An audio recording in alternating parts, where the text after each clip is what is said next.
kita lanjutkan ya. Sekarang kita bahas normal ECG dan aritmia ya.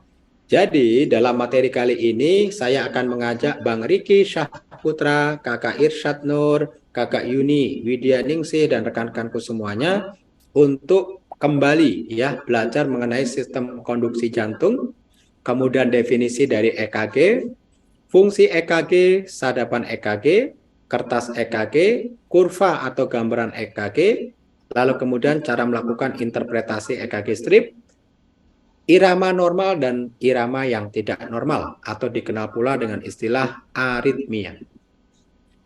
Tujuan umum setelah mengikuti pembelajaran ini diharapkan Bapak Ibu mampu melakukan interpretasi EKG strip. Jadi EKG strip itu EKG yang kita lihat pada lead 2 memanjang. Ingat ya, lead 2 memanjang. Ya, fungsinya dari EKG strip adalah untuk menentukan iramanya, teman-teman. Apakah iramanya normal atau disritmia, gitu ya.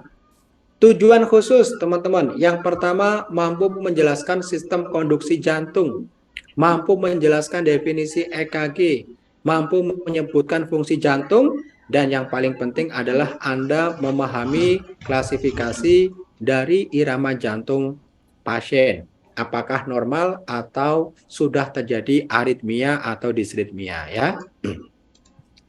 Teman-teman silakan dilihat, ini adalah sistem konduksi jantung. Kakak Elisa, jantung kita itu termasuk organ yang sangat unik ya. Kenapa sangat unik?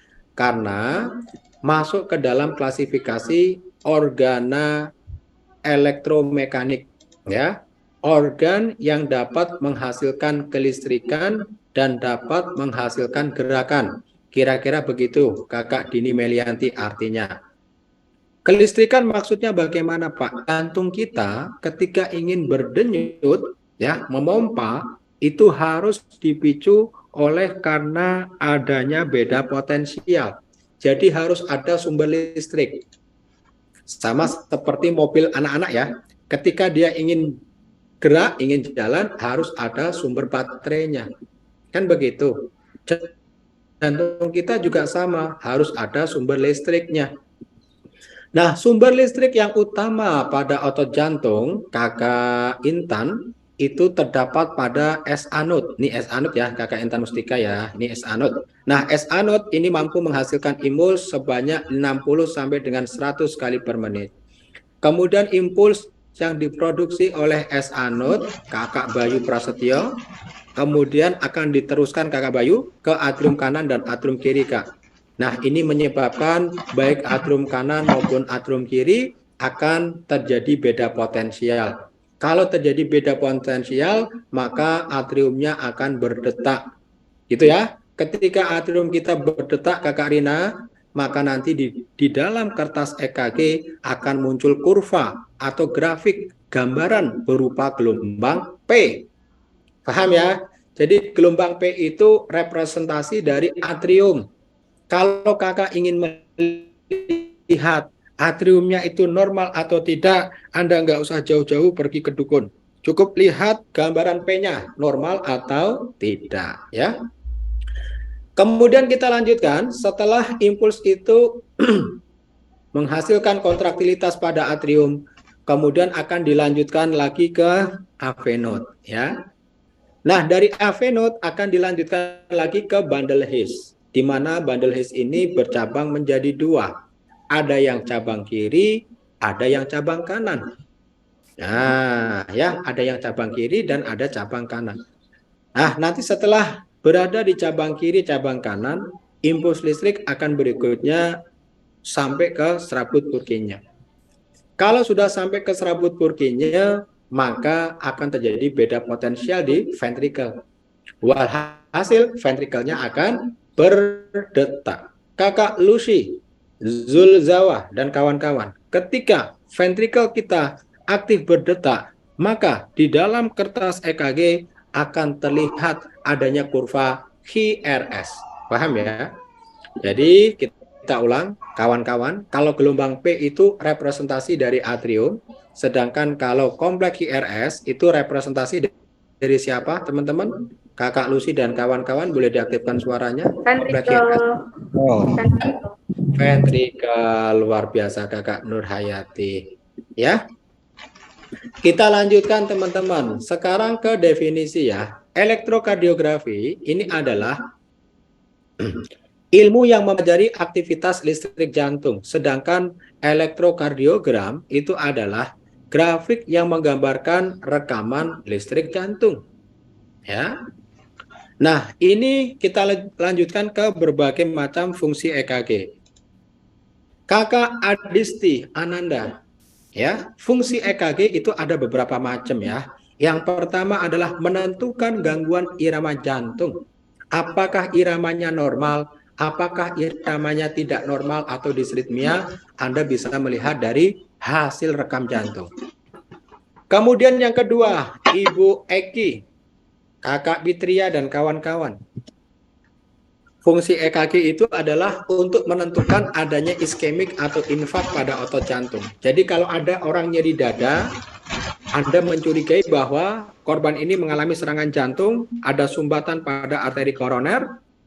Untuk memastikannya, Kakak Thomas Holidin dapat melakukan EKG 12 lead. Ya, halo Kak Thomas. Kemudian yang ketiga, Bang Thomas ya, mengetahui pembasaran pada ruang-ruang jantung, baik itu atrium maupun ventricle. Paham? Untuk mengetahui ada tidaknya hipertrofi atrium, hipertrofi ventricle, maka Kakak Putri Amelia dan Kakak Putri Chandrawati dapat melihat dari hasil rekaman jantung ya. Kemudian fungsi yang berikutnya adalah mengetahui efek dari obat-obatan seperti obat digitalis, contohnya digoxin, dan obat anti aritmia, contohnya amiodaron. Ada korban masuk ke ruang UGD dengan kondisi palpitasi, dong dong dong dong dong dong dong dong dong dong dong dong dong. Ketika direkam jantungnya oleh kakak istri Wiyanti, gambarnya VT monomorfik. Kondisinya stabil, tekanan darahnya 120/80. Pasiennya kompos mentis, KU-nya baik. Kemudian kakak istri Wiyanti kolaborasi dengan dokter. Ini mau dikasih apa dok? Diberi amiodaron T katanya. Kan namanya Wiyanti kan. Kasih amiodaron T. Berapa dok katanya? 150 mg habis dalam 10 menit ya T. Siap dok. Nah, setelah 10 menit habis, maka kakak istri Wiyanti kalau ingin melakukan evaluasi keberhasilan, boleh melakukan EKG ulang. Ya kan? Kira-kira apakah masih VT atau sudah berubah menjadi sinus rhythm? Kalau masih VT berarti nggak berhasil. Maaf, Anda belum berhasil, coba di lain kesempatan, ya kan? Kalau berubah menjadi sinus rhythm berarti berhasil. Nah, itu namanya fungsi evaluasi. Kemudian mengetahui gangguan keseimbangan elektrolit, wabil khusus, especially yang dimaksud adalah kalium. Jadi kakak Yusuf Habibi, ya, jika Anda berada di daerah terpencil, ya, labnya jarang Pak. Untuk mengetahui ada tidaknya gangguan pada elektrolit, khususnya adalah kalium, ada nggak nih hipokalemi atau hiperkalemi nih? Karena itu membahayakan nyawa korban. Hipokalemi larinya ke tachyarrhythmia, SVT, VT monomorfik, atrial flutter, dan seterusnya. Kalau hiperkalemi larinya ke sinus brady, ada junctional brady, ada AV block, ada brady yang mengancam lainnya, maka harus dikoreksi. Nah, kalau tidak tersedia lab, boleh Anda melakukan EKG. Nah, nanti gambarannya berbeda. Nanti Pak Kot akan kasih tahu ya. Tapi setelah pesan-pesan berikut ini ya, nanti di slide berikutnya ya. Kemudian yang berikutnya adalah mengetahui penilaian fungsi pacu jantung. Nah, ini kita lakukan pada korban-korban yang sudah terpasang pacemaker. Korban atau pasien yang dipasang pacemaker itu yang seperti apa, Pak? Diindikasikan pada orang-orang yang seperti apa, Pak, pacemaker itu? Pacemaker itu dipasang pada korban-korban atau pasien-pasien dengan bradyarrhythmia. Heart rate-nya sangat lambat, ya, bahkan kurang dari 50 kali per menit. Ya, terlebih kalau si korban mengalami AV block. AV block derajat 2 atau AV block derajat 3. itu memang sangat disarankan ya Kakak Friska Adelina dan kawan-kawan untuk segera dilakukan pemasangan pacemaker, diprogramkan. Ya, kenapa Pak harus dipasang pacemaker untuk TAVB atau total AV block derajat 3 itu sangat berpotensi, sangat riskan untuk terjadi kardiovaskular collapse. Tiba-tiba pasiennya mati.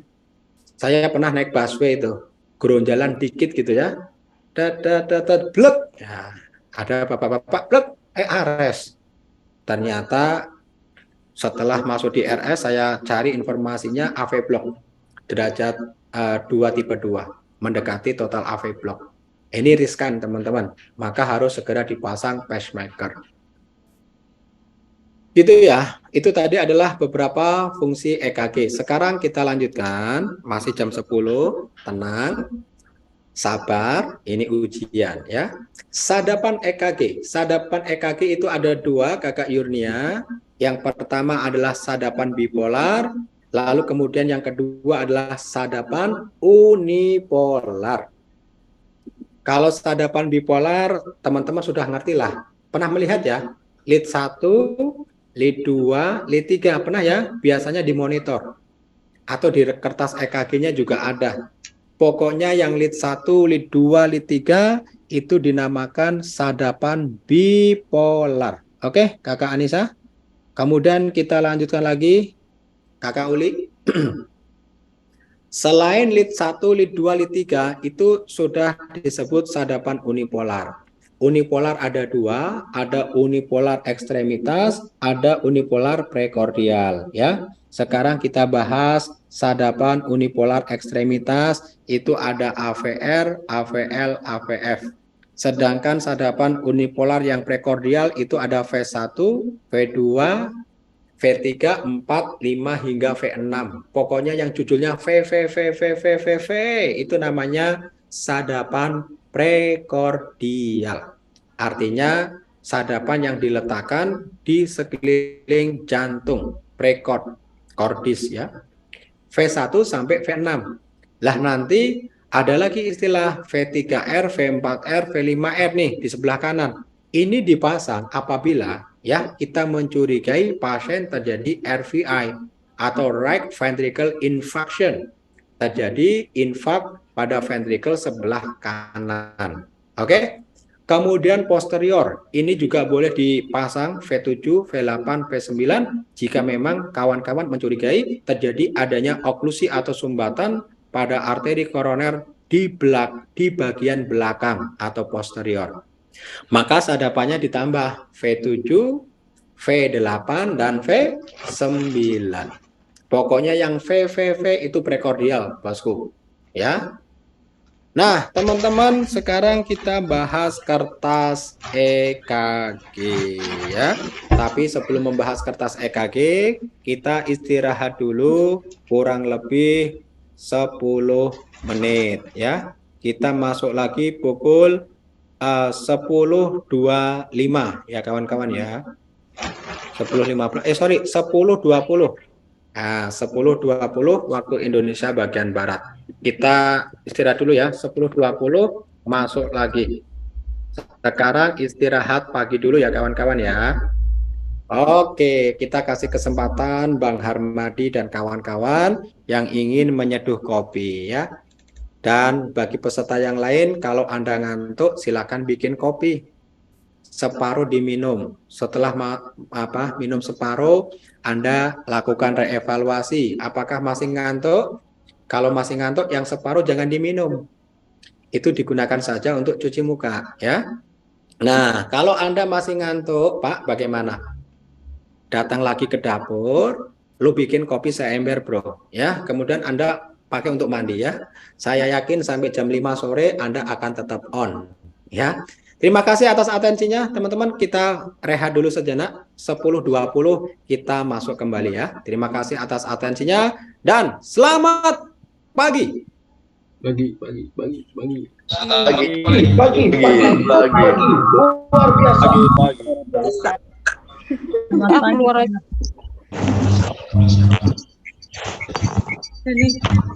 kita tadi sudah masuk ke kertas EKG. Ya, ini tadi kertas EKG. Silakan disimak kembali bahwa Bapak Ibu, kertas EKG itu di dalamnya ada kotak besar dan ada kotak kecil. Satu kotak besar di dalamnya terdapat 5 kotak kecil. Kotak kecil yang horizontal dan kotak kecil yang vertikal. Ya, kotak kecil yang horizontal yang mendatar itu menggambarkan waktu. Ya, di mana satu kotak kecil itu setara dengan 0,04 detik. Nah, jadi 0,04 detik. Sedangkan kalau yang vertikal itu menggambarkan voltase, ya, atau besaran listriknya, atau besaran kekuatan kontraktilitasnya. Satu kotak kecil ke atas itu setara dengan 0,1 milivolt. Nah, itu yang harus diingat. Kita lanjutkan ya, Kakak Erna Rahayu dan kawan-kawan. Sebelum Anda melakukan rekam EKG, maka sebaiknya Anda atur dulu kecepatannya. Yang menjadi standar kecepatan internasional adalah 25 mm per second. Upayakan ya kecepatannya jangan terlalu lambat atau kecepatan ya terlalu cepat. Tentunya ini akan berdampak terhadap nilai normal dari masing-masing kurva EKG-nya. Ya, kita lanjutkan kembali, tetap semangat ya kawan-kawan ya. Kita sekarang membahas kurva EKG. Kakak Mariam, kurva EKG ini merupakan gambaran proses listrik yang terjadi pada atrium dan ventricle. Di dalamnya nanti ada gelombang P, ada gelombang HRS, dan juga ada gelombang T. Ya, PHRST.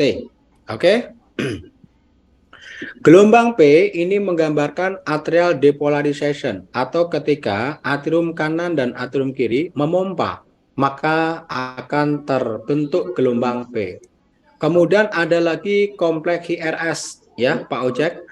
Kompleks HRS Pak Ojek ini menggambarkan adanya ventricular depolarisasi. Jadi ketika ventrikelnya memompa maka akan terbentuk kompleks HRS. Kemudian ada segmen ST dan juga gelombang T. Dua-duanya menggambarkan periode saat terjadi ventricular repolarisasi. Jadi ventrikel teman-teman setelah dia memompa, set, itu kan relaksasi ya. Kemudian diisi lagi oleh darah dari atrium. Nah, ketika terjadi relaksasi, kakak Carl Lewis dan kawan-kawan dari Palangkaraya, itu akan muncul gelombang T dan juga segmen ST ya. Kemudian ada PR interval. PR interval ini merupakan waktu yang diperlukan bagi impuls listrik untuk bergerak dari SA node ke AV node, dari AV node ke bundle His kemudian ke percabangannya kanan dan kiri sampai tiba di serabut Purkinje. Jadi dari depan sampai belakang itu waktunya ya dapat dilihat dari panjang pendeknya interval PR.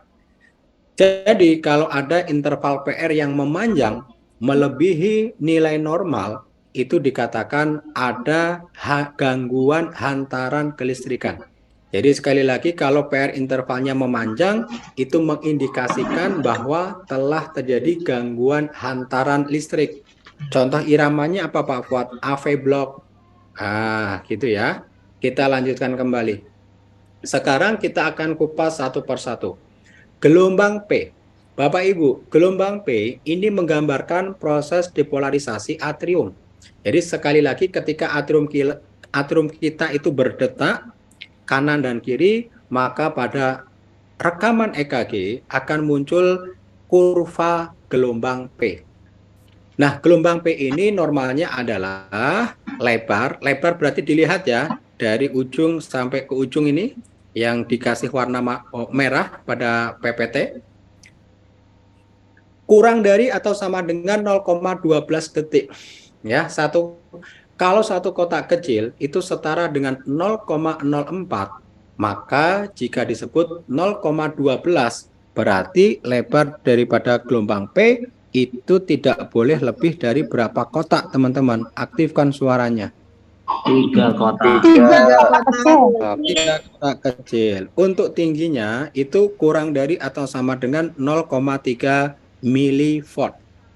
Kalau tadi dikatakan satu kotak kecil yang vertikal, yang meninggi, itu setara dengan 0,1 milivolt. Kalau ini dikatakan 0,3, berarti gelombang P itu normalnya ketinggiannya tidak boleh lebih dari berapa kotak kecil ke atas. Aktifkan suaranya. Tiga kotak kecil. Tiga ya. Jadi ingat-ingat Kakak Anggia dan kawan-kawan bahwa gelombang P ini lebar kurang dari 3 kotak kecil dan tinggi itu juga tidak boleh lebih dari 3 kotak kecil. Kemudian selalu positif di lid 2. Positif itu artinya defleksinya positif ya. Seperti ini. Ini namanya cembung. Dan selalu negatif di AVR. Negatif itu berarti terbalik ya, cekung. Kalau di AVR memang cekung, karena AVR itu memotret jantung dari angle yang terbalik. Ya, kita lanjutkan Bapak Ibu. Sekarang interval PR. Nah, interval PR ini diukur dari awal P sampai dengan awal gelombang H. Nah, ini ya, lihat di gambar ini yang bawah. Normalnya adalah 0,12 hingga 0,20 detik. Jadi kalau begitu 0,12 sampai 0,20 setara dengan berapa kotak kawan-kawan? Berapa kotak kecil mendatar? 3 sampai 5 kotak kecil. Iya, luar biasa sekali. 3 sampai 5 kotak kecil. Nah, jadi sekali lagi teman-teman, kalau Anda mendapatkan interval PR yang ini ya, lebih dari 5 kotak kecil, mohon maaf, itu artinya interval PR-nya prolong atau memanjang. Kalau dia memanjang berarti iramanya tidak normal karena telah terjadi gangguan hantaran listrik. Irama korban tersebut sudah masuk dalam kriteria AV block. Kita lanjutkan. Sekarang kita membahas gelombang HRS Bapak Ibu nih, HRS ya. PHRS, ini HRS. Ini menggambarkan proses depolarisasi ventrikel. Jadi ketika ventrikel kita memompa kanan dan kiri itu akan terlihat kompleks HRS. Nah, normal daripada kompleks HRS itu dilihat dari lebar dan ditentukan pula yang kedua dari tingginya. Untuk lebar kompleks HRS Bapak Ibu, lebar berarti yang ini nih. Nah, dari P sampai P HRS dari H sampai dengan S, ini namanya lebar HRS. Normalnya adalah 0,06 sampai dengan 0,12 detik. Berarti setara dengan berapa kotak kawan-kawan? Aktifkan suaranya. 0,06 berarti berapa kotak? 0,12 berapa kotak? Aktifkan suaranya. 1,5 sampai 3. Pintar sekali ya, 1,5 sampai 3 kotak kecil. Ya, paham ya teman-teman ya. Jadi kalau Anda mendapatkan kompleks HRS ternyata lebih dari 3 kotak kecil, Kakak Fidelis, itu artinya kompleks HRS yang melebar dan itu tidak normal. Kenapa? Karena sumber listriknya sudah tidak lagi datang dari atrium, melainkan dari ventricle. Kemudian untuk tingginya ini tergantung lead. Maksudnya bagaimana Pak Mulyono dan kawan-kawan? Dari V1, V2 sampai dengan yang terakhir nanti V6. Yang namanya tinggi R itu makin lama akan semakin tinggi, semakin tinggi, semakin tinggi dan semakin tinggi. Ya. Kemudian kompleks HRS sendiri terdiri dari gelombang Q. Teman-teman, gelombang Q ini berarti defleksi negatif pertama setelah P. Habis P, yang turun ini gelombang Q ya. Gelombang Q ini lebarnya kurang dari atau sama dengan 0,04 detik. Kalau begitu, gelombang P lebarnya tidak boleh lebih dari berapa kotak Bapak Ibu? Aktifkan suaranya. 1 kotak kecil. Iya, pintar ya. 1 kotak kecil. Untuk kedalaman daripada gelombang H itu tidak boleh lebih dari 1/3 tinggi R. Jadi teman-teman caranya bagaimana? Ukur dulu tinggi R-nya. Tinggi R diukur dari mana Pak? Nih, dari garis baseline. Nah, baseline-nya ya. Kemudian dari atau garis isoelektris, kemudian Anda tarik garis ke atas. Ini ada berapa kotak nih? Seandainya kawan-kawan ya, seandainya nih puncak R ada 9 kotak kecil. Berarti untuk kedalaman gelombang Hi itu tidak boleh lebih dari berapa kotak. Aktifkan suaranya. 3 kotak. Iya, 3 kotak kecil. Pintar sekali ya. Pak Fuad, kalau suatu saat misalkan kami menemukan gelombang Hi yang lebar dan Hi yang dalam, itu normal nggak Pak? Ya tidak normal. Hi lebar, ya lebar, Hi yang lebar ya, artinya Hi yang lebar ini lebih dari 1 kotak kecil. Kemudian Hi-nya dalam, nah, Hi-nya juga dalam. Dalamnya Pak lebih dari 1/3 tinggi R. Ini namanya Hi yang abnormal. Hi abnormal ya. Abnormal. Atau dikenal pula dengan istilah Hi patologis. Hi patologis. Nah, Hi patologis ini menandakan adanya infak miokard kronik. Nah, ya. Infak miokard kronik ya. Biasanya akan Anda jumpai gelombang hipatologis itu di kasus-kasus seperti CHF, OMI, itu muncul tuh. Kemudian gelombang R. Gelombang R itu adalah defleksi positif pertama pada HRS yang paling tinggi itu R, dan gelombang S itu defleksi negatif sesudah gelombang R. Saya rasa sudah paham. Sekarang kita lanjutkan lagi ke segmen ST, teman-teman. Segmen ST. Segmen itu artinya jeda. Kalau dikatakan ST berarti diukur dari akhir HRS sampai dengan awal gelombang T. Nah, akhir HRS sampai dengan awal gelombang T. Itu namanya segmen ST ya. Normalnya berada pada garis isoelektris, artinya sejajar dengan PR segmen. Nih, kalau kita tarik garis, mereka akan berada di satu garis lurus. Itu normal. Kemudian ada istilah ST depresi. Ini gambarnya di yang paling kanan ya kawan-kawan ya. Segmen ST-nya berada di bawah garis isoelektris. Ini menandakan iskemia miokard. Iskemia itu berarti kekurangan atau rendahnya kadar oksigen dalam jaringan. Jaringan apa? Ya jaringan otot jantung. Kenapa kekurangan oksigen otot-otot jantungnya? Kenapa? Kenapa rendah oksigennya? Berarti ada sumbatan. Sumbatan pada mana? Arteri koroner. Sumbatannya total apa parsial? Parsial. Hanya sebagian. Makanya terjadi iskemia. Kalau sumbatannya total Bapak Ibu, tidak hanya sekedar iskemik, tapi lebih dari itu ya. Bisa terjadi injury atau kerusakan pada otot-otot miokard. Tidak hanya injury, bahkan bisa menyebabkan infak akut.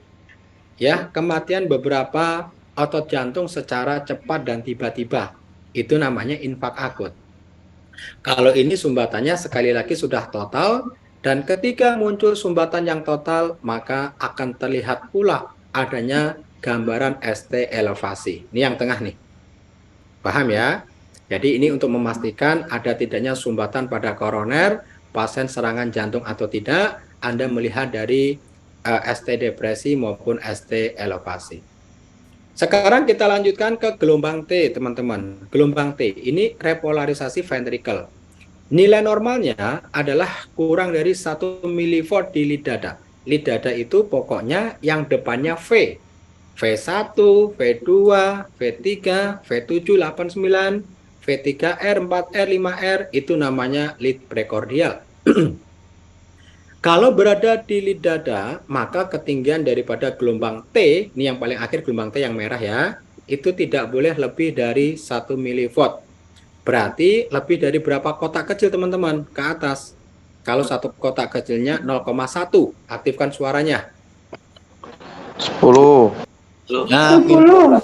10, pintar ya, 10, pintar Kakak Elisa dan kawan-kawan.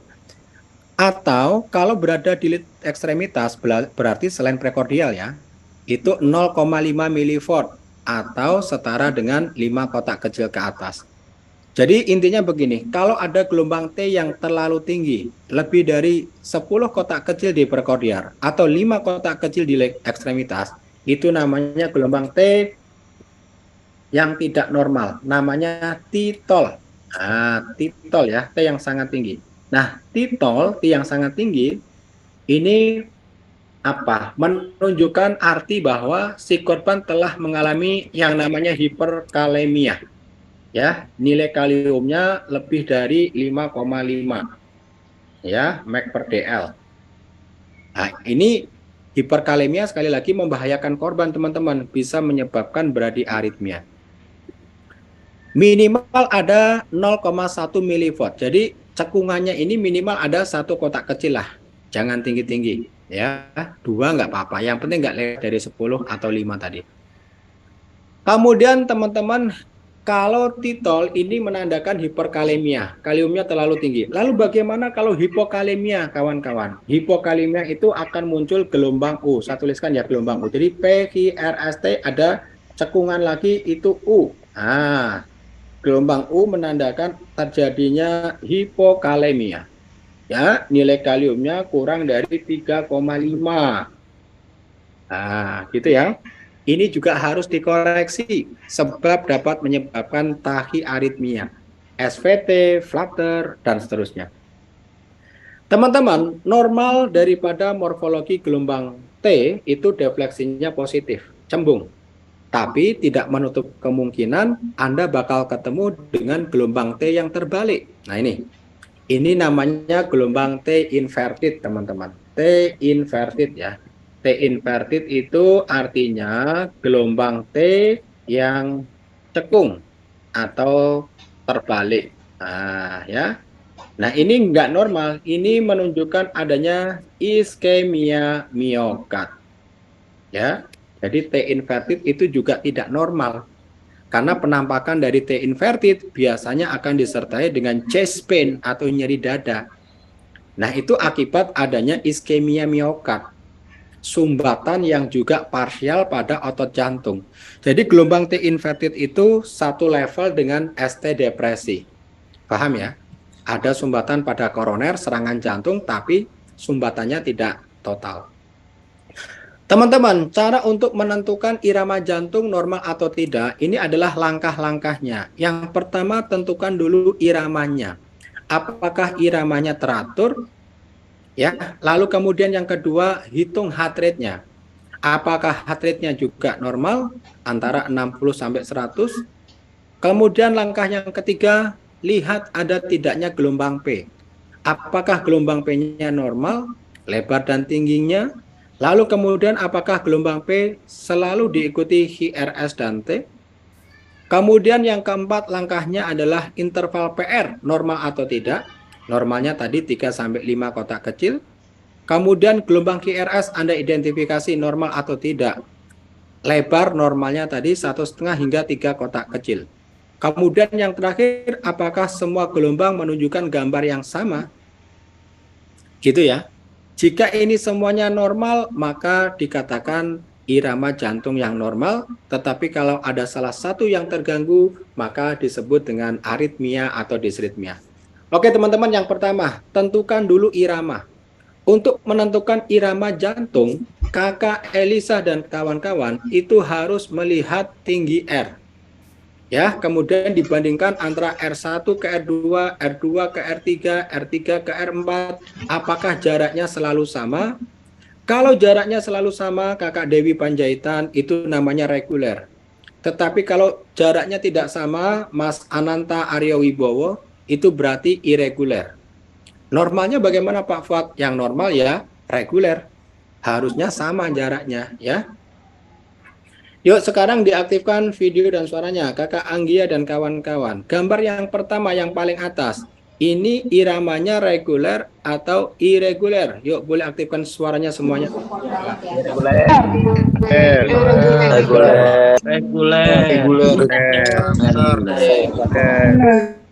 Reguler.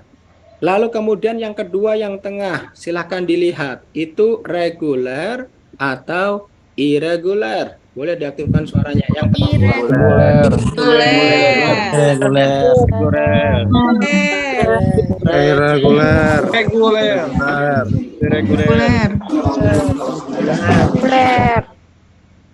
Ler ya. Yang betul yang tengah apa? Reguler ya. Kemudian yang terakhir, yang ketiga nih, teman-teman, gambar yang ketiga, coba dilihat itu regular atau irregular. Aktif. Irregular.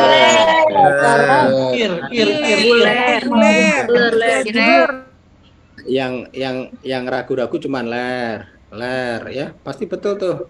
Kalau nggak reguler kan irregular, belakangnya kan ler juga kan. Yang ketiga itu irregular, Bapak Ibu ya.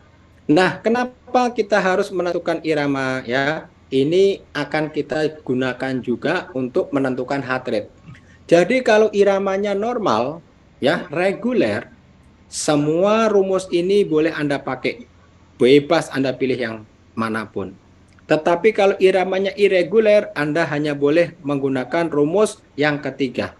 Ya, mari sama-sama kita bahas rumusnya dulu. Rumus yang pertama, Kakak Uli, ya, itu adalah 300 dibagi jumlah kotak besar antara R dan R. Jadi kalau Anda menggunakan kotak besar, ingat ya, konstantanya 300. Rumus yang kedua adalah 1500 dibagi kotak kecil antara R ke R. Jadi kalau Anda menggunakan kotak kecil, konstantanya diubah menjadi 1500. Namun, jika iramanya irregular, maka kawan-kawan hanya boleh menggunakan rumus yang ketiga. Apa rumusnya, Pak? Ambil EKG 6 detik, jumlah kompleks IRS ada berapa, kemudian Kakak Anggi Purnama kalikan 10, Kak. Nah, ya. Mari sama-sama kita uji cobakan semuanya. Kita pakai gambar yang tengah, ini yang paling gampang nih. Ini R, betul? Di dalamnya ada berapa kotak? 1, 2, 3, 4, 5, 6, 7. Ada 7 kotak besar. Jadi 300 dibagi 7. Kira-kira Kak Nur Hayati ketemunya ada berapa ya? Yang ahli sempoan jawab. Yuk, 300 dibagi 7. Berapa?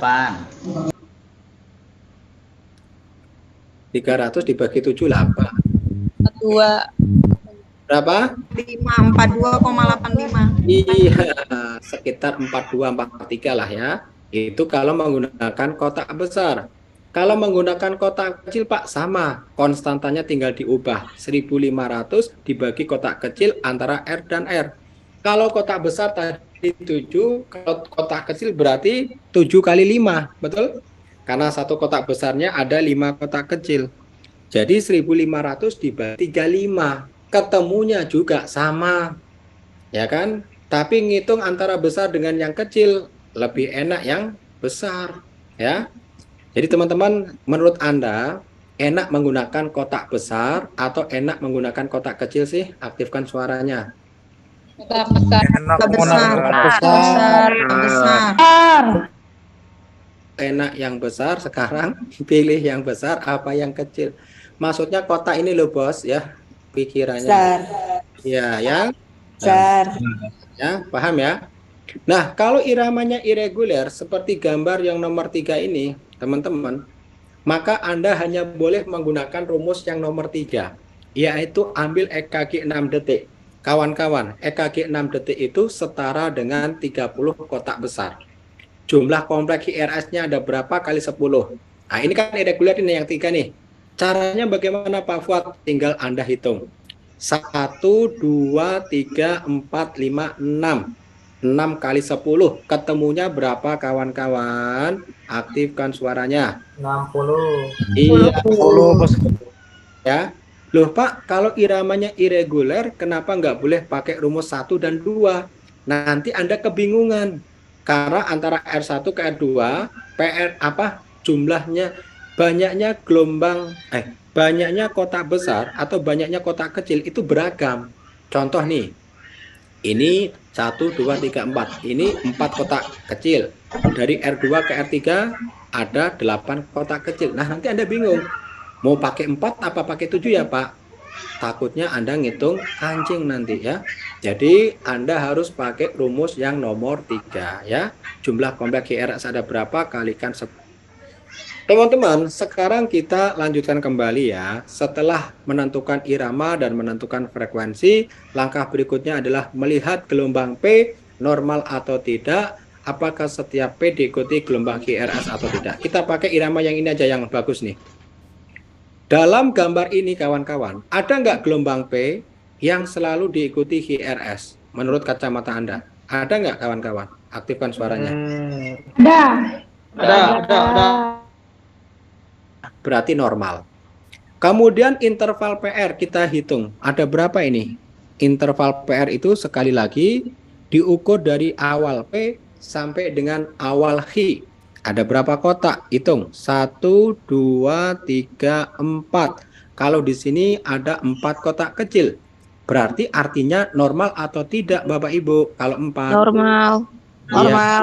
Masih, Normal. iya, betul. Masih normal ya.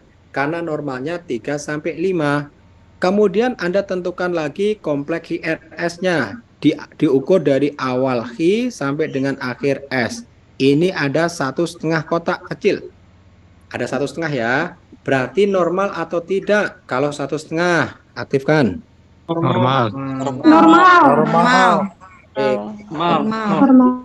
normal betul. Karena normalnya tadi adalah 1,5 sampai 3 kotak kecil. Kemudian teman-teman, dari depan sampai belakang, depan, tengah, belakang, apakah gambarnya selalu sama atau ada yang berubah? Yuk aktifkan suaranya. Sama atau ada yang berubah di dalam gambar ini? Semuanya sama dan yang lain juga normal. Ini dikatakan dengan irama sinus atau sinus rhythm atau gambaran EKG yang normal. Jadi diingat-ingat ya, Kakak Siti Nurwahda, Kakak Rodi Anto, Kakak Yasinta, ya, irama jantung yang normal itu ternyata hanya ada satu. Hanya ada satu. Itu ya, ingat-ingat itu ya. Yaitu sinus rhythm. Selain daripada sinus rhythm, itu sudah dikenal dengan aritmia atau disritmia. Jadi salah satu saja dari kriteria-kriteria ini dilanggar, itu sudah masuk dalam radar aritmia atau disritmia. Paham ya? Oke, kita lanjutkan. Ini adalah kaitannya dengan heart rate-nya. Kalau 60 sampai dengan 100, maka itu frekuensi jantung normal, tidak bermasalah. Kalau lebih dari 100 heart rate-nya, maka dikenal dengan istilah takikardi. Kalau kurang dari 60, yuk bareng-bareng. Kalau kurang dari 60, kita sebut dengan istilah apa, Besti? Yang kompleks. Kalau 150 hingga 250 itu sudah disebut takikardi abnormal. Atau kalau kita berbicara irama, biasanya muncul gelombang SVT. Apakah kepanjangan dari SVT? Titik-titik, aktifkan suaranya. Supraventrikular tachycardia. Kalau 250 sampai 350 ini kita kenal dengan istilah flutter. Tergantung nanti yang flutter apa. Kalau yang banyak jumlahnya adalah gelombang P, P-nya lebih dari 1, namanya atrial flutter. Nah, gitu ya. Kemudian kalau lebih dari 350 kali per menit namanya fibrilasi. Tergantung juga yang fibrilasi yang mana. Kalau masalahnya di P maka atrial fibrilasi. Kalau yang bermasalah di kompleks IRS berarti ventricle fibrilasi. Oke Bapak Ibu, mohon maaf ini karena ganti device ya. Ini tulisannya rada berantakan tapi nggak apa-apa. Tulisan boleh berantakan tapi hati tetap tertata kok ya. Nah, aritmia atau disritmia itu dibagi lagi menjadi 3. Ada aritmia minor, ada aritmia mayor, dan aritmia yang mengancam jiwa. Ini teman-teman harus ngerti ya. Tenang, saya bacakan. Aritmia minor ini kriterianya tidak mengganggu sirkulasi. Artinya tidak mengganggu sistem peredaran darah, tidak berefek, tidak berimbas. Tekanan darahnya masih normal. 120 sampai 140 kali per menit. Kondisi pasien baik-baik saja, tidak memerlukan terapi dan tidak akan berlanjut ke aritmia yang serius. Itu namanya sinus aritmia minor. Contohnya apa? Kakak Sriwiyanti jalan-jalan ke mall ketemu dengan mantan. Wah, kira-kira deg-degan nggak? Deg-degan lagi mau ngajak ngomong lagi ya, deg-deg. Dari sinus rhythm berubah menjadi sinus takikardi. Itu namanya aritmia minor ya. Kakak Sriwiyanti tidak perlu diajak ke UGD untuk dilakukan terapi, nggak perlu. Terus cara menanganinya supaya tidak aritmia minor bagaimana Pak? Tidak sinus taki, mantannya disuruh pulang, ya. Gampang ya. Contoh yang lain adalah sinus bradi. Itu juga sama aritmia minor. Atau sinus aritmia juga masuk ke dalam aritmia minor. Kemudian aritmia yang kedua adalah aritmia mayor. Kriterianya apa Pak Fuad? Kriterianya kalau aritmia mayor ini dapat menurunkan penurunan curah jantung. Jadi mengganggu sirkulasi. Kok jadi ribet ya? Mengganggu sirkulasi. Tensinya turun kawan-kawan. Ya. Bahkan penurunan tensinya itu bisa di bawah 90 mm Hg. Nah, aritmia yang mayor ini kalau tidak segera ditangani bisa berlanjut ke aritmia yang mengancam nyawa, ya. Contohnya apa, Pak? Contohnya SVT, atrial flutter, atrial fibrilasi, VT monomorfik, VT polimorfik. Kalau kondisinya tidak stabil, maka harus dilakukan kardioversi. Atau aritmia mayor juga dapat berupa bradiaritmi, misalkan AV block. Heart rate-nya sangat lambat. Kalau itu membutuhkan sulfas atrofin, ya. Makanya setelah ini ikut ACLS, seru. Nah, gitu ya. Kalau tidak segera ditangani, maka beberapa saat kemudian pasien pasti tuh dipastikan akan berkembang menjadi aritmia letal. Kalau sudah aritmia letal, itu kondisi pasiennya sudah memerlukan resusitasi. Artinya apa? Kalau aritmia letal, kondisi pasiennya sudah mengalami henti kawan-kawan? Henti? Henti? Jantung. Iya, Di jantung.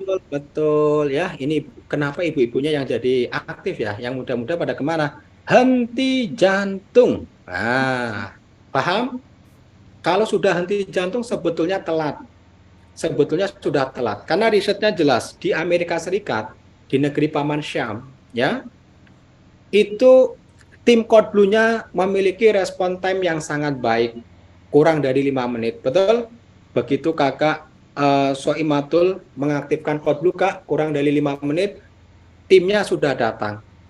Alatnya lengkap, obatnya lengkap. SDM-nya juga pinter-pinter.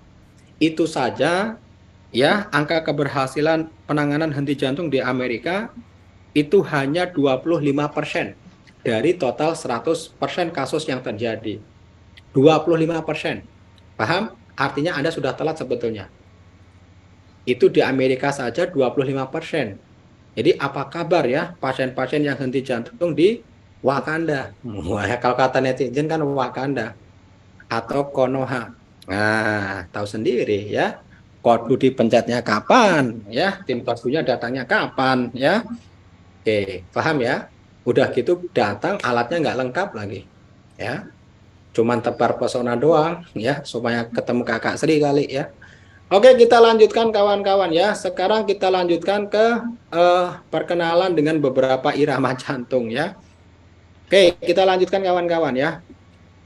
Sekarang selain sinus ritem ada juga istilah sinus takikardia. Sinus takikardia itu memiliki kriteria iramanya teratur. Lihat kawan-kawan, jarak antara R ke R-nya sama atau bervariasi. Pada gambar yang pertama ini, boleh diaktifkan suaranya, sama atau bervariasi? Sama-sama.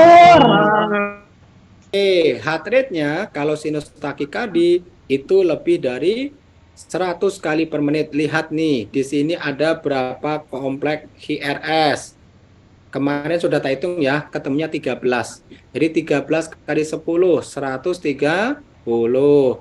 Kemudian pada sinus takikardi juga disertai dengan gelombang P yang diikuti HRS dan T. Interval PR-nya normal, kawan-kawan. Di sini interval PR-nya 1, 2, 3, 4. Ada 4 kotak kecil. Berarti normal atau tidak? Boleh diaktifkan suaranya. Normal.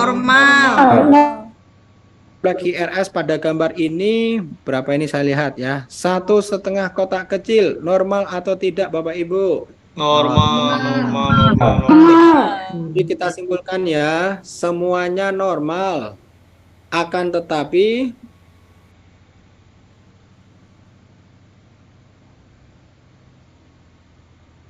Oke. Nanti ya kalau kita bahas tim code blue tidak hanya AED Pak Mulyono, itu harus ada defibrilasi. Nanti materinya di hari kedua ya. AED mah ketinggalan.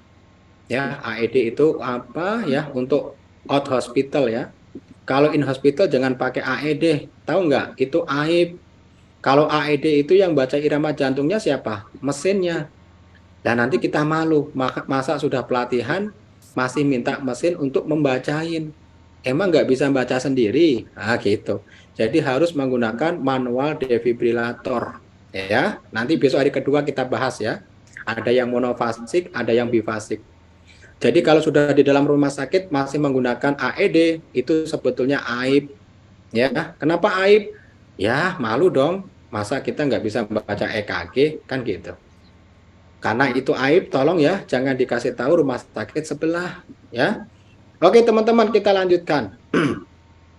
Jadi yang dimaksud dengan sinus taki itu semuanya normal, akan tetapi heart rate-nya lebih dari 100. Nah, kalau ini namanya sinus bradikadi kawan-kawan. Semuanya normal, sama seperti sinus takikardi, akan tetapi heart rate-nya kurang dari 60 ya, namanya sinus bradi. Kalau yang ini sinus aritmia kawan-kawan. Semuanya normal. Sinus aritmia juga semuanya normal. Ada gelombang P yang diikuti HRS dan T, interval PR-nya normal, HRS-nya sempit, heart rate-nya antara 60 dengan 100. Jadi semuanya normal. Terus yang nggak normal apa Pak? Iramanya. Lihat nih, jarak antara R1 ke R berikutnya itu tidak sama. Ya, bervariasi.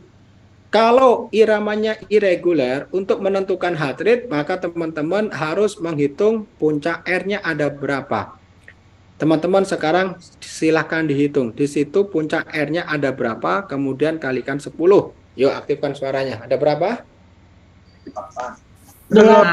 Iya, 8. 8 kali 10 maka 80. Paham ya? Kalau yang ini dikenal dengan istilah irama junctional. Ya, saya tuliskan ya. Kriteria junctional. Ya, kriteria junctional yang pertama adalah apa kira-kira?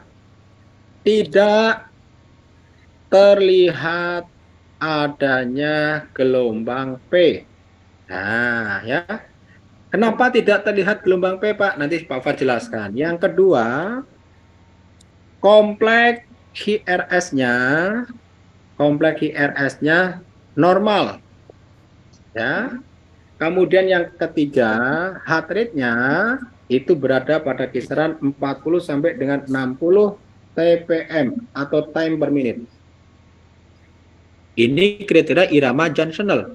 Lah, irama junctional itu irama yang apa, Pak? Nih, saya tuliskan ya. Irama junctional. Tulisannya juntional. Ini adalah irama yang sumber listriknya itu berasal dari AV nodal atau AV node. Paham ya?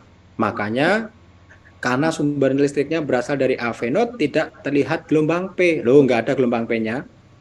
Kalau dari SA node, gelombang P pasti terlihat. Kemudian kompleks HRS-nya masih normal. Namanya AV node, itu secara anatomis dia posisinya masih di atrium. Jadi kompleks HRS-nya masih sempit, betul? Kemudian heart rate-nya 40 sampai dengan 60. Jadi, kenapa 40 sampai dengan 60? Karena memang kemampuan AV nodal dalam memproduksi impuls listrik itu hanya berkisar 40 sampai 60. Gitu loh. Berbeda dengan SA node. Kalau SA node 60 sampai dengan 100. Jadi, irama yang ini kawan-kawan yang ada di depan Ibu semuanya, Bapak Ibu, namanya irama apa ya? Irama apa ini tadi? Junctional. Saya mau tanya. Sekarang dijawab besties ya. Kalau irama junctional, sumber listriknya dari mana? A dari SA node, B dari AV node, C dari serabut Purkinje, atau D dari PLN Magetan. Yuk, yang betul yang mana? Dari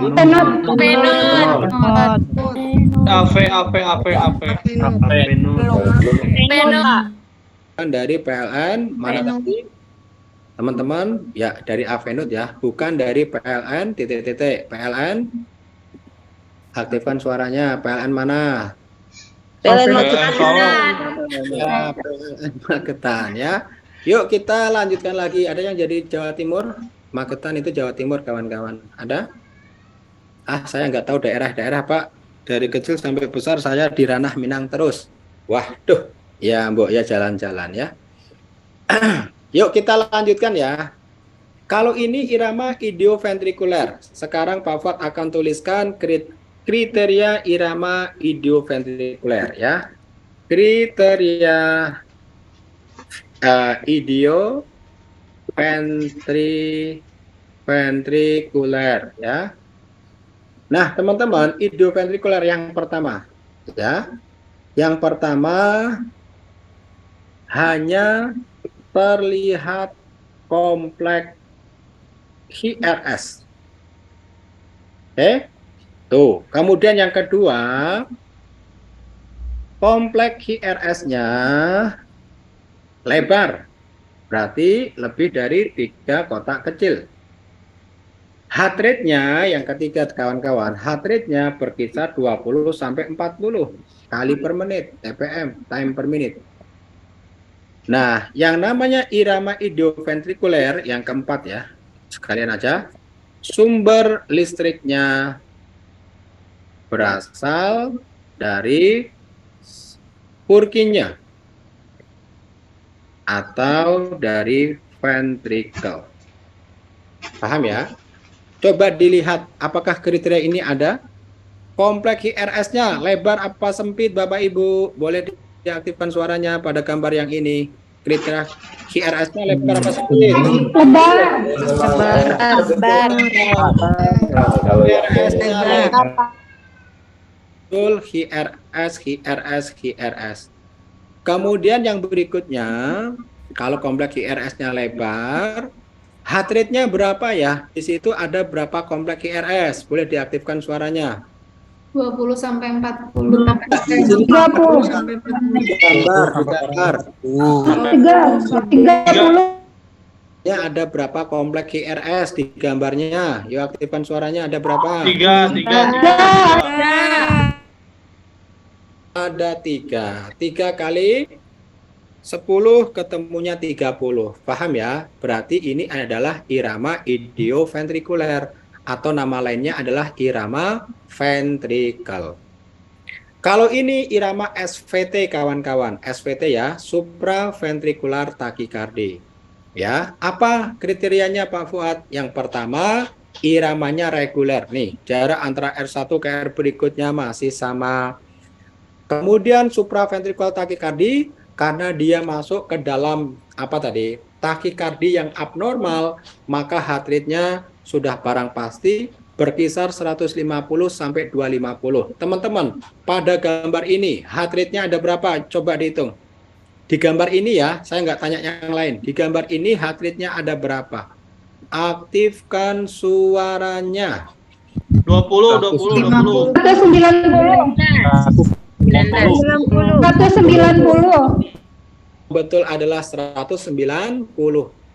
Kalau Anda bingung, hitung saja kompleks HRS-nya ada berapa kali 10. Betul? Berarti sudah lebih dari 150 dong. Gelombang P-nya sukar terlihat. Kenapa sukar terlihat Pak Fuad? Karena ventrikelnya berdetak sangat cepat. Ya, seolah-olah atriumnya tidak diberi kesempatan untuk nongol. Padahal atriumnya juga memompa nih. Tetapi karena kalah beda potensial, kalah voltase, maka yang terekam di dalam kertas EKG hanyalah kurva HRST. Gelombang P-nya terkubur di dalam, jadi sukar terlihat, atau kadang terlihat tapi kecil. Nah, karena gelombang P-nya tidak terlihat, maka interval PR-nya tidak dapat dihitung. Paham ya? Kalau gelombang P-nya nggak terlihat, ya interval PR tidak dapat dihitung.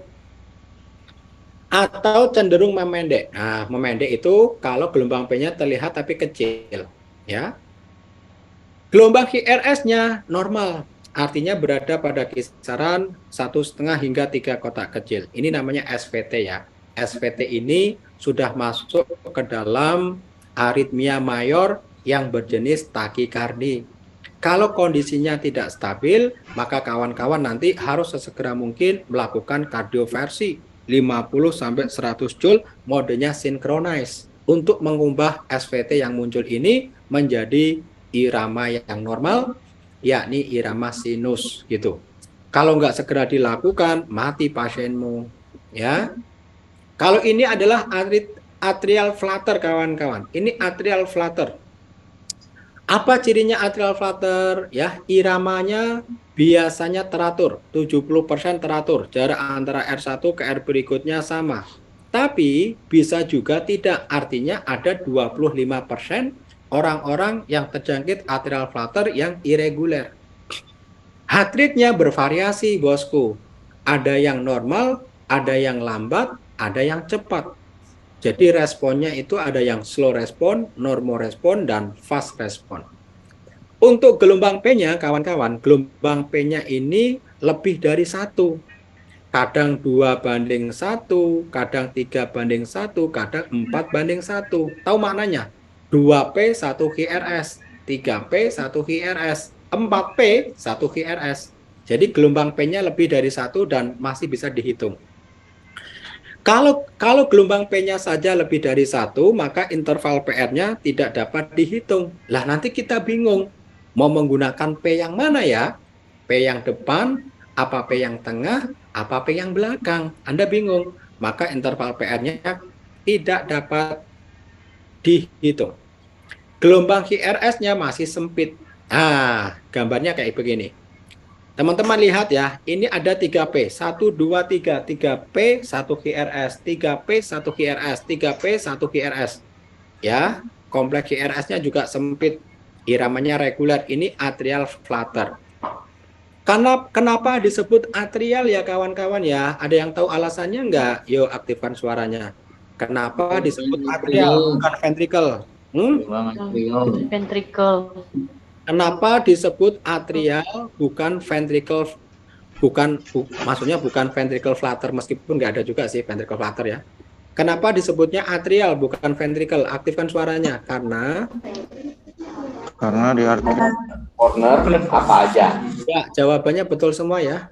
Karena yang bermasalah adalah gelombang P. Nah itu saja. Gelombang P itu representasi dari apa? Kakak Gina Briliantina, ya gelombang P itu tadi aktifkan suaranya, merupakan representasi atau perwujudan dari Atrium kanan dan kiri. Atrium. Atrium kanan dan ya. Izin ke kamar mandi, Bang. Wah ya, baru jam 11 sudah pada gerah ya, kawan-kawan pengen mandi lagi ya. Yuk, kalau tadi atrial flutter, sekarang ini adalah atrial fibrilasi. Iramanya tidak teratur, lihat nih. Jarak antara R1 ke R berikutnya tidak sama. Heart rate-nya juga bervariasi, kadang normal, kadang lambat, kadang cepat. Kemudian gelombang P-nya tidak dapat diidentifikasi, sering terlihat keriting pada garis baseline atau garis isoelektris. Jadi gelombang P-nya keriting, tumpang tindih. Kalau atrial flutter, gelombang P-nya masih bisa dihitung. Kita masih bisa berhitung tuh, oh 2P 1 QRS, 3P 1 QRS. Kalau ini enggak, P-nya benar-benar yang keriting gitu loh. Kemudian interval PR juga tidak dapat ditentukan karena gelombang P-nya saja keriting. Oke? Kemudian kompleks QRS-nya masih sempit. Nah, sekali lagi ini adalah atrial fibrilasi. Jadi bayangin ya, atrial dia cuma getar-getar nih, fibrilasi. Ventrikelnya mompa semau-maunya, kadang cepat, kadang lambat, kadang cepat, kadang lambat gitu. Ini atrial fibrilasi. Hati-hati kawan-kawan. Atrial fibrilasi ini juga sudah masuk ke dalam aritmia mayor. Selain ini masuk ke aritmia mayor, atrial fibrilasi juga dapat menyebabkan pasiennya mengalami stroke, ya, namanya adalah stroke iskemik. Kenapa? Karena dia hanya bergetar-getar di atriumnya. Kalau hanya bergetar, ini menyebabkan darah atau aliran darah menjadi statis, ya, sirkulasinya menurun, dan ini bisa menyebabkan apa? Terbentuknya trombus. Jadi kalau darah itu statis, alirannya tidak lancar, maka dapat menyebabkan pembentukan trombus. Hati-hati tuh, paling sering ditemukan ya, dan ini bisa menyebabkan stroke iskemik. Teman-teman, kita lanjutkan. Sekarang kita bahas aritmia letal atau aritmia yang mengancam nyawa. Teman-teman, aritmia yang mengancam nyawa itu ada 4 ya. Saya tuliskan ya. Aritmia yang mengancam nyawa itu ada 4 ya. Yang pertama adalah VT tanpa nadi atau ventricle tachycardia yang tanpa nadi. Nanti kita tunjukkan iramanya. Yang kedua adalah VF. VF itu kepanjangan dari ventricle fibrilasi ya kawan-kawan ya. Ingat, VF itu ventricle fibrilasi. Kemarin ada bapak-bapak usia 70 tahun ikut BTCLS ujian. Ditanya, Pak Ngatemin dari Jogja kebetulan ya. Iramanya apa ini Pak? VF. Kepanjangan dari apa Bapak? VF, ventricle, VAB apa ya Mas? VAB, Febrianto Mas. Wah ya, ventricle Febrianto. Salah ya, ventricle fibrilasi. Kemudian yang ketiga adalah asistol. Kemudian yang keempat itu PEA. PEA ini kepanjangan ya, singkatan itu dari pulseless. Pulseless, E-nya adalah electrical, A-nya adalah activity. Jadi pulseless electrical activity. Tidak teraba nadi, tapi ada gambaran aktivitas listrik yang muncul. Jadi tidak ada nadi, tapi muncul ada irama di monitor. Itu namanya PEA. Oke, kita mulai dari VT ya kawan-kawan ya. VT itu gambarnya seperti ini. Nah, ini VT nih. Kepanjangan dari ventricle tachycardia. Apa cirinya? Bentuknya secara morfologi itu seperti gigi gergaji, ya. Kemudian VT itu juga memiliki kompleks HRS yang lebar-lebar. Dikatakan lebar berarti lebih dari 3 kotak kecil. Oke? Kemudian VT itu juga memiliki irama yang reguler. VT juga memiliki heart rate yang lebih dari 100. Paham ya? Jadi kompleks HRS-nya lebar-lebar, iramanya teratur, heart rate-nya di atas 100. Itu namanya VT. Bentuknya seperti gigi gergaji. Kakak Mariam dan kawan-kawan, kalau Anda misalkan ketemu dengan orang yang kecelakaan, kondisinya become unresponsive, tiba-tiba menjadi tidak sadar. Dan ketika dilakukan pemasangan monitor jantung oleh kakak Ellen Verliawati, di monitor itu terlihat irama VT. Maka saya berpesan kepada kakak Friska, kakak Titus, kakak Ratu Shiba Arofah, kakak Siti Santi dan semuanya, Anda harus melakukan cek nadi. Ingat ya, harus cek nadi. Kenapa harus cek nadi, teman-teman? Kakak Anissa Arlianti dan kawan-kawan, VT itu ada 2. Ada kalanya disertai dengan nadi, dan ada kalanya tidak disertai dengan nadi. Paham ya? Nah, lalu VT yang seperti apa Pak Fuad yang masuk ke dalam aritmia letal? Ya tentunya adalah VT yang tanpa nadi. Paham? Kemudian VT itu jenisnya ada 2, ada monomorfik ya, satu bentuk, ada yang polimorfik. Nah, ini yang polimorfik kawan-kawan. Ya, bentuknya lebih dari 1. Ada yang kecil, ada yang sedang, ada yang besar. Ya. Ini adalah VT polimorfik atau nama lainnya adalah torsade Poisson. Kemudian aritmia letal yang kedua kita kenal dengan istilah VF atau kepanjangan dari ventricle fibrilasi. Nah, kok jadi ikut Pak Ngatemin ya? Fibrilasi.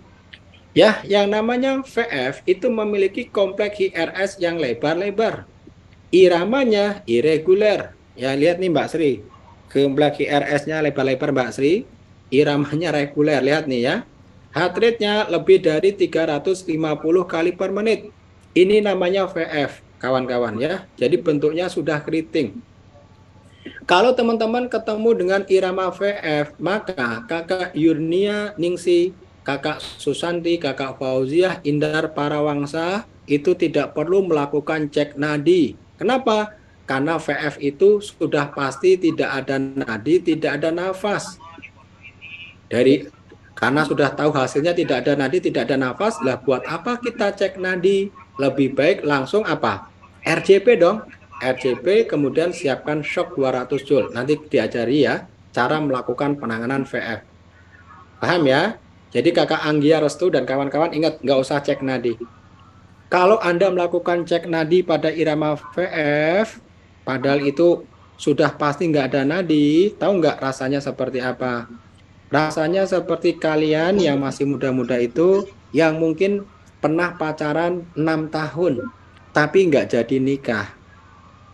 Ya, padahal manggilnya sudah Umi dan Abi. Ada lagi manggilnya sudah Papi dan Mami. Ada lagi yang manggil Bunda dan Papa. Tapi apa daya ya, kalau nggak jadi nikah itu hanya jadi kenangan belaka. Paham ya? Ini juga sama rasanya, uang sudah pasti nggak ada nadi, nggak ada nafas kok masih dilakukan cek nadi dan cek nafas. Itu artinya buang-buang waktu. Ya, buang-buang waktu. Ya sama seperti apa tadi? Kalian yang pernah pacaran 5 tahun tapi nggak jadi nikah. Saya deh pacaran 5 tahun ya. Kredit motor aja 2 tahun. Ini 5 tahun ya. Itu kalau untuk kredit motor udah dapat 3 itu, PCX semua ya. Oke, teman-teman kita lanjutkan ya. Aritmia letal yang ketiga adalah asistol. Ini irama jantung yang paling terkenal ya, Besti ya. Ini di seluruh ya siaran TV yang ada di negeri Konoha pasti pernah menyiarkan yang namanya asistol. Cuman pertanyaan Pak Fuad satu ya. Channel TV apakah yang paling intens dan sering menunjukkan asistol? Boleh diaktifkan suaranya. Indosiar. Ya. Judul sinetronnya apa Besti yang kamu tonton itu? Aktifkan suaranya. Menangis. Hah? Menangis. Siksa dalam kubur. Hati seorang. Ku Menangis itu judul lagunya Rosa ya. Tapi kan sinetronnya bukan Ku Menangis ya. Ratapan istri, iya kan? Ratap apa? Pokoknya itulah. Kalau Anda sekalinya nonton candu itu, ya, pantat Anda nggak bakal bisa bergeser sampai sore. Nah itu jangan sesekali Anda nonton itu ya. Nanti Anda akan penasaran terus nasibnya si Franz gimana. Jadi nggak ketabrak angkot, ya. Nah, kalau Anda ketemu irama asistol, Anda tidak boleh melakukan DC shock. Ya, ini harus nanti dilakukan tindakan yang namanya flatline protokol ya. Dipastikan dulu itu benar-benar asistol. Oke, yang keempat adalah PEA. PEA itu kepanjangan dari pulseless electrical activity. Ada irama yang muncul di monitor tapi tidak teraba nadi. Itu namanya PEA, paham? Nah, apapun iramanya, kalau tidak disertai dengan nadi, namanya adalah PEA. Ada orang kecelakaan, nggak sadar, dipasang monitor oleh kakak Ulfa Juwita.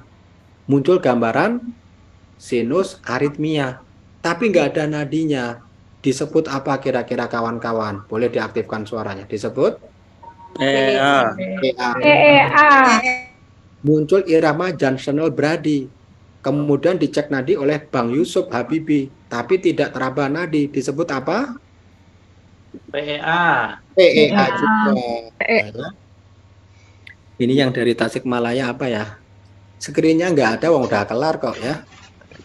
Screen terus ya kan? Materinya udah kelar Bang, ya. PEA. Jadi apapun iramanya Bang, kalau tidak ada nadi itu disebut PEA. Paham ya?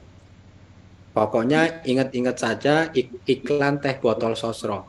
Apapun makanannya, apapun yang kita telan dan kita kunyah, ya toh, makanannya apa minumnya tetap teh botol sosro. Itu juga sama. Apapun iramanya Bang Teguh Saputra dari Parangkaraya yang muncul di monitor Bang Teguh, kalau kondisi pasien unrespon dan tidak teraba nadi disebut PEA ya. Kecuali satu yang tidak boleh disebut PEA itu adalah VT. VT kalau nggak ada nadi disebutnya VT tanpa nadi ya. Oke kawan-kawan, tepuk tangan dulu dong. Apakah kawan-kawan masih semangat? Selamat siang. Coba jawabnya apa? Pagi. Pagi. Pagi. Sekarang kita bermain tebak-tebakan saja ya, karena sudah sore, sudah siang. Jangan yang berat-berat, kasihan Ibu Susanti Eka dari Bekasi ya. Udah nggak sarapan, materinya berat-berat ya Pak. Saya jadi liar ya. Oke, sekarang kita bermain tebak-tebakan Bu Eka. Dan ini nggak susah. Siapakah aku? Ya kan? Aku memiliki gelombang P yang juga diikuti HRS. Aku memiliki irama yang reguler. Jumlah heart rate dalam diriku 70 kali per menit. Interval PR-ku normal. Kompleks HRS-ku juga sempit. Jadi, teman-teman tahu nggak siapa aku? Aktifkan suaranya. Tinus.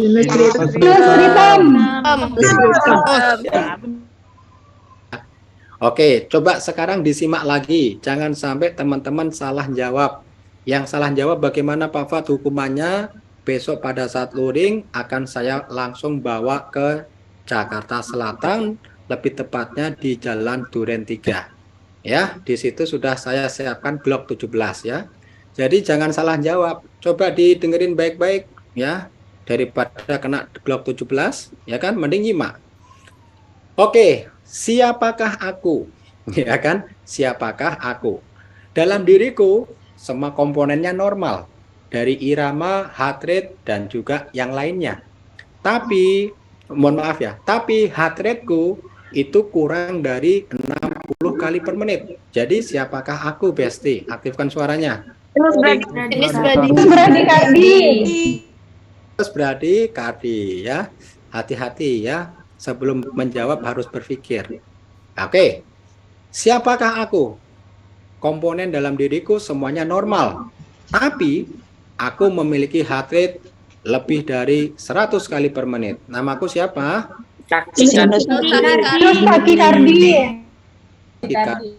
Dengerin baik-baik lagi. Jangan sampai salah jawab. Siapakah aku?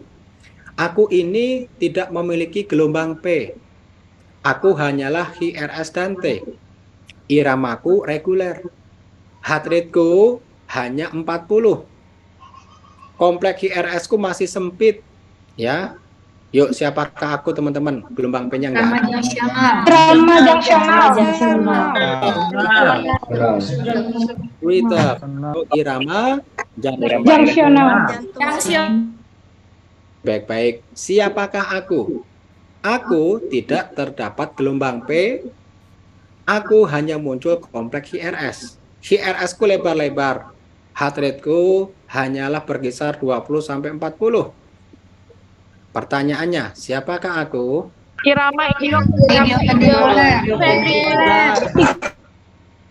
Ventrikuler. Yuk, bareng-bareng lagi dijawab. Siapakah aku?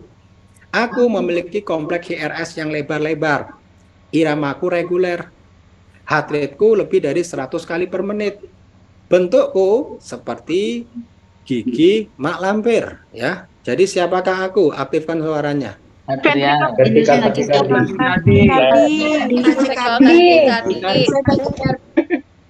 Kardi. Pertanyaannya, kalau aku muncul, VT muncul, harus dicek nadi atau enggak, teman-teman? Cek nadi. Cek Nadi. Teman terbukti ya. Ini kalau doa tadi pagi itu diijabah dan dikabulkan oleh Tuhan yang Maha Kuasa. Hari ini Anda diberikan pikiran yang cerdas semua. Pentiumnya itu loh, 12 semua ya. Oke, teman-teman. Jawab, siapakah aku? Aku memiliki kompleks HRS yang lebar-lebar. Iramaku irreguler. Heart rate-ku lebih dari 350 kali per menit. Siapakah aku? Aktifkan suaranya. Vertikal fibrilasi. Ventricle fibrilasi. Pertanyaannya, perlu dicek nadi atau tidak, Besti? Aktifkan dulu. Langsung RJP. Siapkan shock 200 Joule. Kakak Januar kalau ingin mengecek nadi percuma Bang. Ya, itu sama seperti apa tadi teman-teman yang pernah pacaran berapa tahun pacarannya? 6 tahun. Ya, tapi nggak jadi nikah. Kasihan deh lo ya. Itu Anda hanya korban ghosting alias di PHP-in sama cowok hidung belang. Nah, kawan-kawan, Sekarang dijawab lagi, siapakah aku, Kakak Monica? Aku berbentuk garis lurus. Dan aku sering muncul di sinetron Azab. Yuk, aktifkan suaranya. Siapakah aku?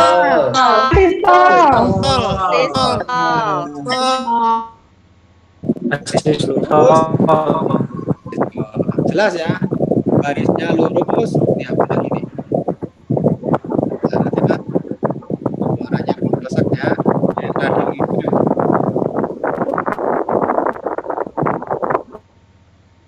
Suaranya kemerasak ya, kayak radio yang antenanya putus ya, kerasak ya.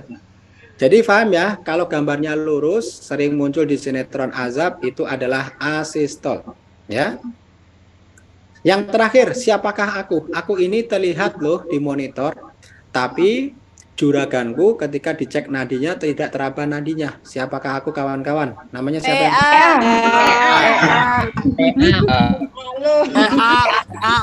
Oke, terima kasih. Tepuk tangan untuk semuanya. Ini jam berapa nih? 11.40 ya. Oke. Kita lanjutkan materi yang terakhir ya kawan-kawan ya. Materi terakhir rada cepat karena kita akan segera isoma. Pak, cacingnya sudah pada